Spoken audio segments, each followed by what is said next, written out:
कब्रिस्तान की आखिरी दस्तक। रात के ठीक 12 बजे चांदनी धुंध की चादर ओढ़े सो रही थी।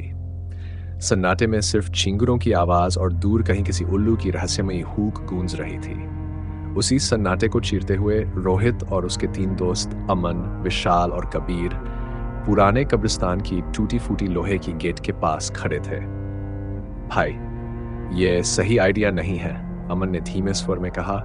उसकी आंखों में डर साफ झलक रहा था। अरे कुछ नहीं होगा, ये बस लोगों की बनाई हुई कहानियां हैं, रोहित ने मुस्कुराते हुए कहा, लेकिन उसकी आवाज में भी हल्की झिझक थी। गेट चरमराया, जैसे उसे खोलने की भी हिम्मत नहीं हो रही थी, लेकिन चारों दोस्त अंदर घुस गए। सन्नाटे कब्रों के बीच से गुजरते हुए धुंध के बीच एक पुराना टूटा फूटा मकबरा दिखा। इसकी दीवारों पर वक्त के निशान थे, दरवाजे पर काई जमी थी और छत का एक हिस्सा गिर चुका था। चलो अंदर देखते हैं, रोहित ने जोश में कहा। विशाल ने पीछे मुड़कर देखा। उसे लगा जैसे कोई परछाई झाड़ियों के पीछे सरकी हो, लेकिन जब उसने ध्यान से देखा तो वहां कुछ भी नहीं था।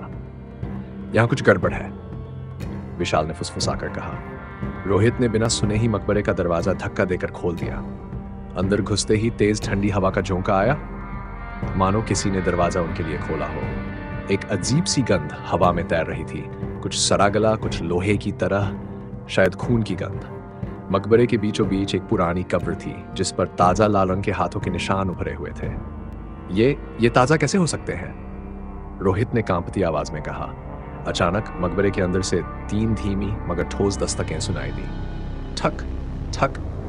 चारों के दिलों की धड़कन तेज हो गई। उन्होंने चारों तरफ देखा, लेकिन उनके अलावा वहां कोई नहीं था। कौन है? रोहित ने डरते डरते पूछा। कोई जवाब नहीं आया, सिर्फ सन्नाटा। और फिर दरवाजा खुद ब खुद बंद होने लगा। अमन भागकर बाहर जाने की कोशिश करने लगा, लेकिन अदृश्य ताकत ने दरवाजे को जकड़ लिया। और फिर एक गहरी भयानक फुसफुसाहट पूरे मकबरे में गूंजी। तुम अब यहां से जा नहीं सकते। अचानक कब्र के पीछे से एक काली परछाई निकली। उसकी आंखें गहरी अंधकार से भरी हुई थी। विशाल चिल्लाया, लेकिन उसकी आवाज जैसे अंदर ही दब गई। फिर मकबरे का दरवाजा एक जोरदार धमाके से बंद हो गया। सन्नाटा फिर हमेशा के लिए।